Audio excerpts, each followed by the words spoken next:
हरे कृष्णा। सभी को मेरा सादर प्रणाम। तो आज फिर से श्रीमद् भागवतम प्रथम स्कंद अध्याय 17 का हम शुरुआत करते हैं। तो करते हैं शुरू। एक छोटे से कीर्तन से। वाञ्छाकल्पतरुभ्यश्च कृपा सिंधु एव च पतितानां पावनेभ्यो वैष्णवेभ्यो नमो नमः। अनंतकोटिब्रह्मठाकुर जाओ। नमो विष्णुपादाय कृष्णपृष्ठाय भूतले श्रीमते भक्तिवेदांत स्वामिनिति नामिने। नमस्ते सारस्वते देवे गौरवाणी प्रचारिणे निर्विशेष शून्यवादी पाश्चात्य देश तारिणे। जय श्री कृष्ण चैतन्य प्रभु नित्यानंद श्री अद्वैत गदाधर श्रीवासादि गौर भक्त वृंद। हरे कृष्ण कृष्ण कृष्ण हरे हरे, हरे राम राम राम हरे हरे। हरे हरे बोल। जय राधा माधव कुंज बिहारी, जय राधा माधव कुंज विहारी, जय गोपीजन वल्लभ गिरिवरधारी, यशोदानंदन ब्रज जनरंजन यमुना तीरा बनचारी। यशोदानंदन ब्रज जनरंजन यमुना तीरा बनचारी। जय राधा माधव कुंज बिहारी, जय गोपीजन वल्लभ गिरिवरधारी, यशोदानंदन ब्रजन रंजन यशोदानंदन ब्रजन रंजन यमुना तीरा बनचारी। हरे कृष्ण कृष्ण कृष्ण हरे हरे, हरे राम राम राम हरे हरे, हरे कृष्ण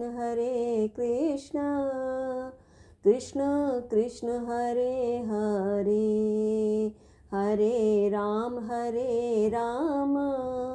राम राम हरे हरे। हरि हरि बोल।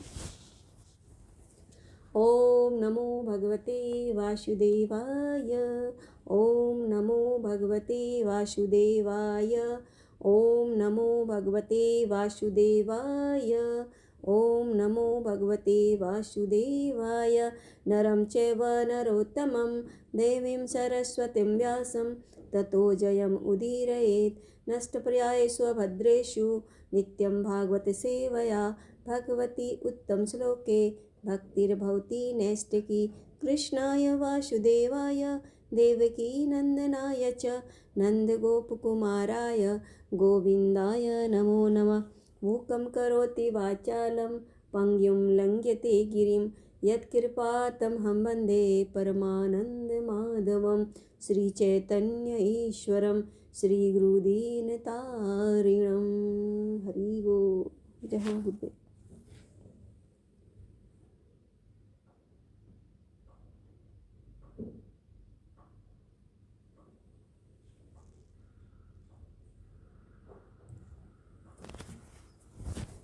अध्याय 17 कली को दंड तथा पुरस्कार।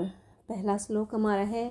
सुतुवाच तत्र गोमिथुनं राजा हन्यमानम् अनाथवत्, दंडहस्तं च वृषलं ददृशे निर्पलांछनम्।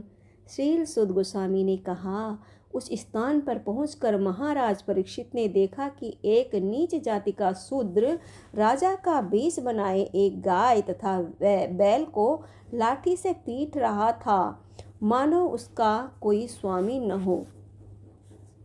श्लोक नंबर 2 है। वृषं मृणालध्वलं मेहन्तं इव बिभत्वं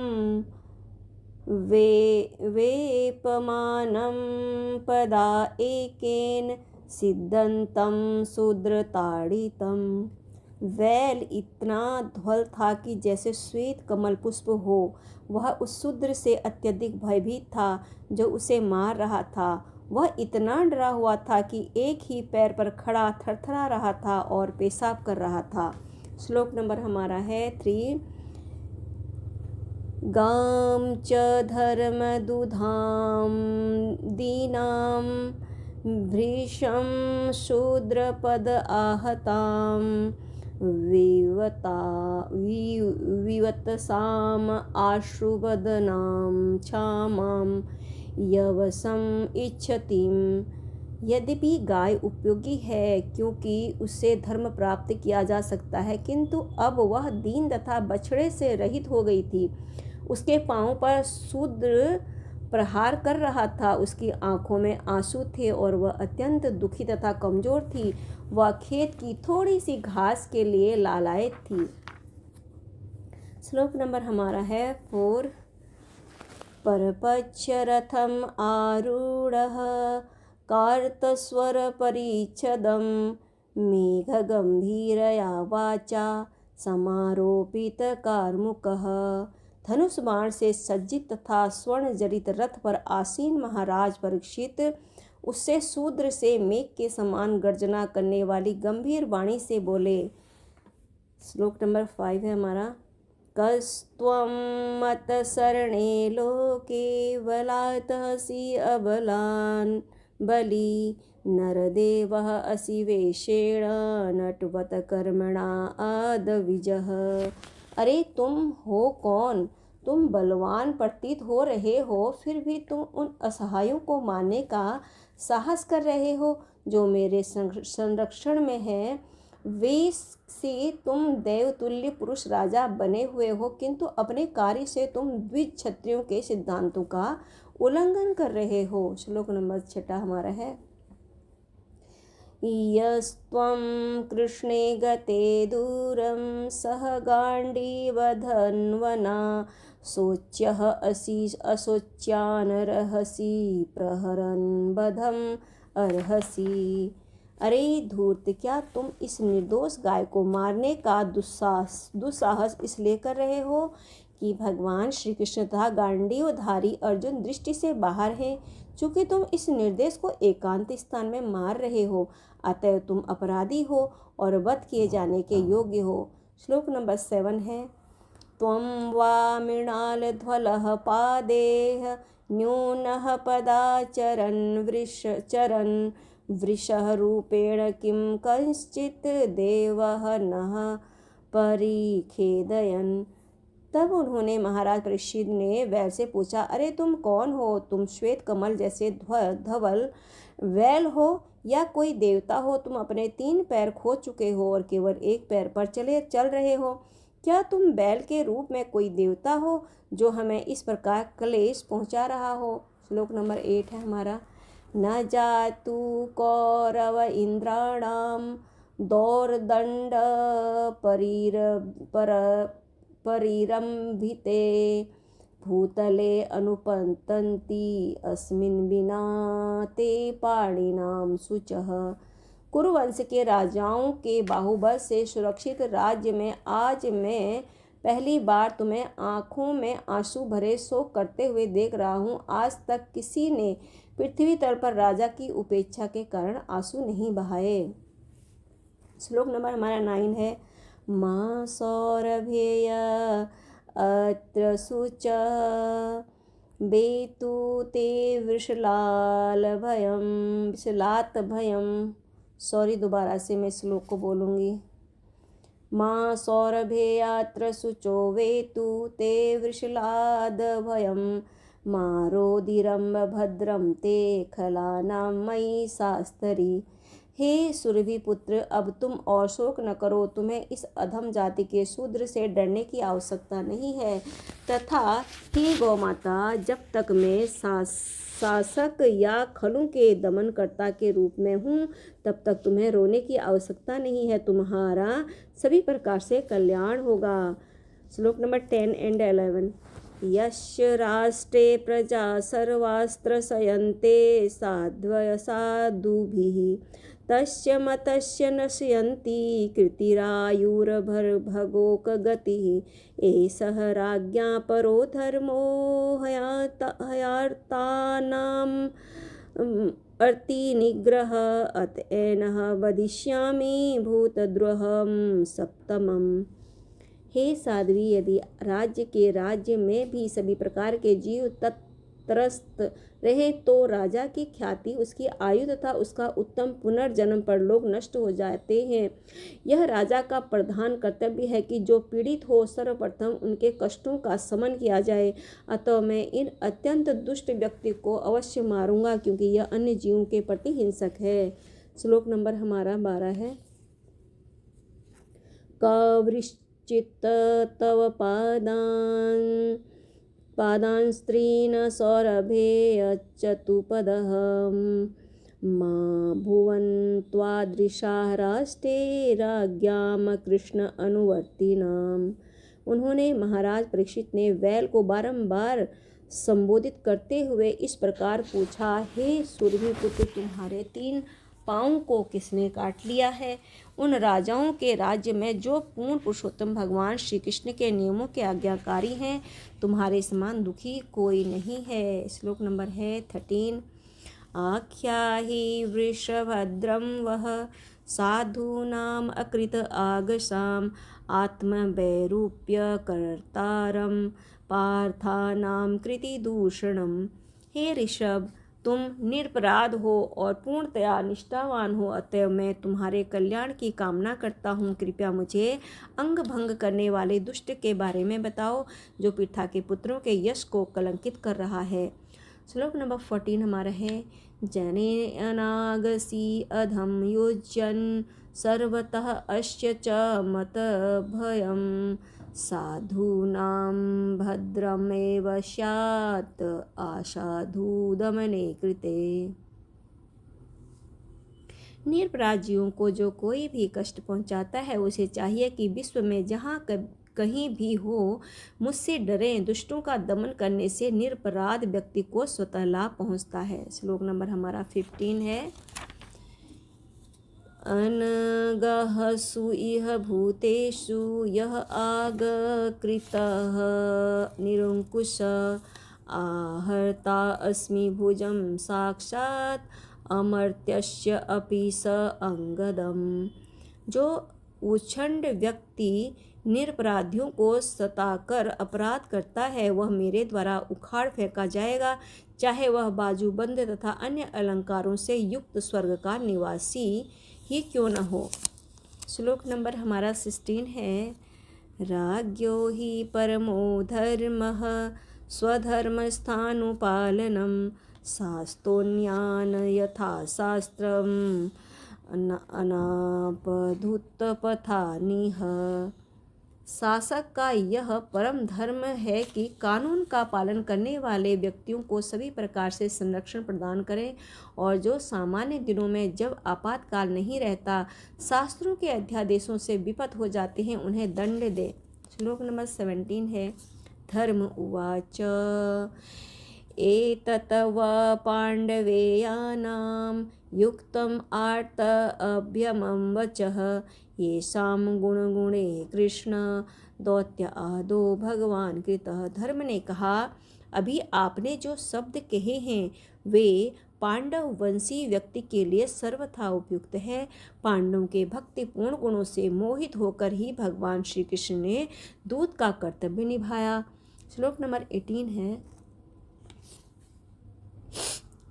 न वयं क्लेशबीजानि यतः स्युः पुरसर्भ पुरुषं त्वं बीजानीमो वाक्यभेद विमोहिताः। हे पुरुष श्रेष्ठ, यह निश्चित कर पाना अत्यंत कठिन है कि किस दुष्ट ने हमें कष्ट पहुंचाया है, क्योंकि हम सैद्धांतिक दार्शनिकों के भिन्न भिन्न मतों से भ्रमित हैं। श्लोक नंबर 19 हमारा है। केचित् विकल्पवशना आहु आत्मनः दैवम् अन्ये अपरे कर्म स्वभावम् अपरे प्रभुम् सभी प्रकार के द्वैत को अस्वीकार करने वाले कुछ दार्शनिक यह घोषित करते हैं कि मनुष्य अपने सुख तथा दुख के लिए स्वयं ही उत्तरदायी है। अन्य लोग कहते हैं कि दैवी शक्तियाँ इसके लिए जिम्मेदार हैं, जबकि कुछ ऐसे भी लोग हैं जो कहते हैं कि इसके लिए कर्म जिम्मेदार है, और जो निपट भौतिकवादी है वे मानते हैं कि प्रकृति की ही इसका अंतिम कारण है। श्लोक नंबर हमारा 20 है। अप्रतक्रियात् अनिर्देश्यात् इति केषु अपि निश्चयः अत्र अनुरूपं राजश्रीसे विमृश स्वमनीषया। कुछ ऐसे भी चिंतक हैं जिनका विश्वास है कि न तो तर्क द्वारा कष्ट का कारण निश्चित किया जा सकता, न उसे कल्पना से जाना जा सकता है, न ही शब्दों द्वारा उसे व्यक्त किया जा सकता है। अतः हे राजर्षि, आप अपनी बुद्धि से यह सब सोचकर अपने आप निर्णय करें। श्लोक नंबर 21 है। सूत उवाच एवं धर्मे प्रवदति स सम्राग द्विज सत्तमाः समाहितेन मनसा विखेदः पर्यचष्टतमा। श्री सूत गोस्वामी ने कहा, हे ब्राह्मणों, मैं श्रेष्ठ धर्म को इस प्रकार बोलते सुनकर सम्राट परीक्षित अत्यंत संतुष्ट हुए और बिना किसी त्रुटि या खेद के उन्होंने इस प्रकार उत्तर दिया। राजोवाच, ये हमारा 22 श्लोक है। राजोवाच धर्म बवृषि धर्मज्ञ धर्मोऽसि वृषरूपधृक् यद् धर्म कृतस्थानं सूचकस्यापि तद् भवेत्। अनुवाद। राजा ने कहा, अहो, तुम तो बैल के रूप में हो, तुम तो धर्म के सत्य से परिचित हो और तुम सिद्धांत के अनुसार बोल रहे हो कि अधार्मिक कर्मों के अपराधी के लिए नियत गंतव्य गति वही है जो उस अपराधी की पहचान करने वाले की है। तुम साक्षात धर्म के अतिरिक्त अन्य कोई नहीं हो। श्लोक नंबर 23 है हमारा।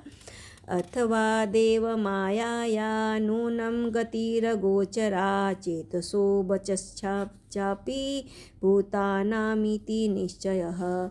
इस प्रकार निष्कर्ष यह निकलता है कि श्री भगवान की शक्तियाँ अचिंत्य हुई हैं। कोई न तो मानसिक चिंतन द्वारा, न ही शब्द चातुर्य द्वारा उनका अनुमान लगा सकता है। श्लोक नंबर 24। तपः शौचं दया सत्यमिति पादाः कृते कृताः अधर्मासे स्त्रियो भग्नाः स्मय संगमादेस्तव। सत्युग में तुम्हारे चारों पैर तपस्या, पवित्रता, दया तथा सच्चाई के 4 नियमों द्वारा स्थापित थे, किंतु ऐसा प्रतीत होता है कि अहंकार, काम, वासना तथा नशे के रूप में सर्वत्र व्याप्त अधर्म के कारण तुम्हारे 3 पांव टूट चुके हैं। श्लोक नंबर है 25। इदानी धर्म पादस्ते सत्यम निर्वते धतः त्वं जिघृत क्षत्य धर्मो यम निते नैधितः कली। अब तुम केवल एक पांव पर खड़े हो जो तुम्हारा सत्य है, और तुम अब किसी न किसी प्रकार से जी रहे हो, किंतु छल से फूलने फलने वाला यह कलह रूप कली उस पांव को भी नष्ट करना चाह रहा है। श्लोक नंबर 26। इयं च भूमिर्भगवता न्यासितोरुभरा सती श्रीमद्भगवस्तत्पदन्यासेह सर्वतः कृतकौतुका। निश्चय ही पृथ्वी का बोझ श्री भगवान द्वारा तथा अन्य अवतारों द्वारा कम किया गया है। जब वे अवतार के रूप में विद्यमान थे, तब उनके सुपद चिन्हों द्वारा समस्त कल्याण संपन्न होता था। श्लोक नंबर है 27। सोचस्त्य शुक्ला साध्वी दुर्भगे वोजिता सती अब्रहाण्या निरपवया जाह शूद्रा वोचयन्ति मामिति। अब यह सती दुर्भाग्यवश श्री भगवान द्वारा परित्यक्त होने के कारण अपने नेत्रों में अश्रु भरकर अपने भविष्य भाग्य के लिए शोक कर रही है, क्योंकि अब वह शासक जैसा स्वांग करने वाले निम्न जाति के पुरुषों द्वारा शासित तथा भोग्य है। श्लोक नंबर है 28। इति धर्ममहि चैव सान्तविक्त्वा महारथ निशातमाददेखंग कलिये धर्म हेतवे। इस प्रकार 7,000 शत्रुओं से अकेले लड़ सकने वाले महाराज परीक्षित ने धर्म तथा पृथ्वी को सांत्वना दी। तब उन्होंने समस्त अधर्म के कारण साक्षात कलि को मारने हेतु अपनी तेज तलवार निकाली। श्लोक नंबर है 29। त्वं जिघांसुम अभिप्रेत्य विहाय निरपलाञ्छनं तत्पादमूलं शिरसा समगात भय विह्वलः। जब कली ने समझ लिया कि राजा उसको मार डालना चाह रहा है तो उसने तुरंत राजा का वेश त्याग दिया और भयभीत होकर अपना सिर झुकाकर पूर्ण रूप से उनके समक्ष आत्मसमर्पण कर लिया। श्लोक नंबर 30 है। पतितं पादयो वीरः कृपया दीनवत्सलः शरण्यो नावचिधिच्छलोक्य आह चेदं हसन्निव।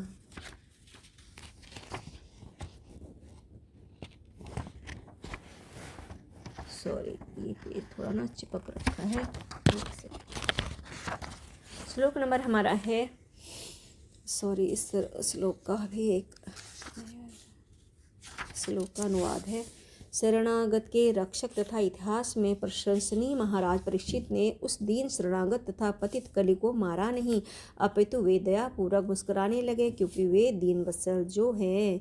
श्लोक नंबर है 31। राजोवाच न ते गुणा केश यशोधराणां वधाज्वलेर्वे भयमस्ति किंचित् न वर्तितव्यं भवता कथचन क्षेत्रे मदीये त्वं धर्मबन्धु।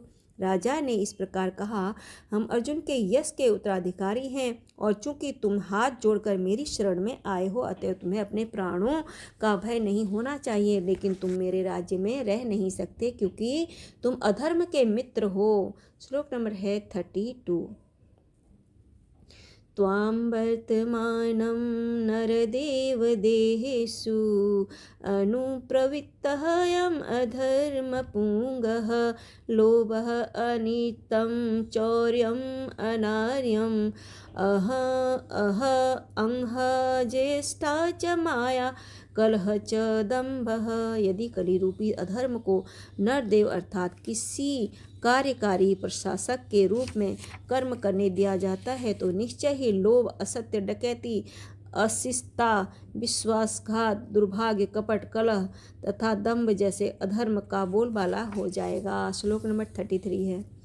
न वर्तितव्यं तत् अधर्मबन्धो धर्मेण सत्येन च वर्तितव्ये ब्रह्मावर्ते यत्र यजन्ति यज्ञे यज्ञ ईश्वरं यज्ञवितान विज्ञाः। अतएव हे अधर्म के मित्र, तुम ऐसे स्थान में रहने के योग्य नहीं हो जहाँ पर बड़े बड़े पंडित पूर्ण पुरुषोत्तम भगवान को प्रसन्न करने हेतु सत्य तथा धार्मिक नियमों के अनुसार यज्ञ करते हैं। श्लोक नंबर 34 है। यस्मिन् हरिः भगवान् यजमानः इज्ज आत्मा मूर्ति यजतामसंस्तनोति कामान् अमोघान् स्त्रीजंगमानाम् अन्तः बहिः वायु इव एष आत्मा। समस्त यज्ञोत्सवों में यद्यपि कभी कभी कोई देवता की पूजा की जाती है, लेकिन पूर्ण पुरुषोत्तम भगवान को इसलिए पूजा जाता है क्योंकि वे प्रत्येक के अंतरात्मा हैं और वायु के समान अंदर तथा बाहर विद्यमान रहते हैं। इस प्रकार केवल वे ही हैं जो पूजा करने वाले का समग्र कल्याण करते हैं। श्लोक नंबर 35 है। सूतुवाच परिचिता एवं आदिष्ट सकली जातवे पथु तम उद्धत असीम आहिदम दंडपाणिम इव उद्धतम। श्री सूत गोस्वामी ने कहा, इस प्रकार महाराज परीक्षित द्वारा आदेश दिए जाने पर कली भय के मारे थरथराने लगा। राजा को अपने समक्ष यमराज के समान मारने हेतु उद्यत देखकर कलि ने राजा से इस प्रकार कहा। श्लोक नंबर 36 है। कलिरुवाच यत्र क्वथवाथ वत्स्यामि सार्वभौम तवाज्ञया लक्ष्ये तत्र तत्रापि त्वामात्ते सुसरासनम। हे राजा, मैं आपकी आज्ञा से चाहे जहाँ कहीं भी रहूँ और जहाँ कहीं भी देखूँ वहाँ केवल आपको ही धनुष बाण लिए देखूँगा। श्लोक नंबर 37 है। तन्मे धर्मवितां श्रेष्ठ स्थानं निर्देष्टुम् अर्हसि यत्र एव नियतः वत्से आतिष्ठन्ते अनुशासनम्। अतएव हे धर्म रक्षकों, मैं श्रेष्ठ कृपा करके मेरे लिए कोई स्थान निश्चित कर दें जहाँ मैं आपके शासन के संरक्षण में स्थायी रूप से रह सकूं। श्लोक नंबर है हमारा 38। सूतवाच अव्यर्थित तदा तस्मै स्थानानि कल्ये ददो धूतं पानं स्त्रियः सूना यत्र धर्म चतुर्विधः। श्री सूत गोस्वामी ने कहा, कलयुग द्वारा इस प्रकार याचना किए जाने पर महाराज परीक्षित ने उसे ऐसे स्थान पर रहने की अनुमति दे दी जहाँ जुआ खेलना, शराब पीना, वैश्यावृत्ति तथा पशुवध होते हों। श्लोक नंबर है 39।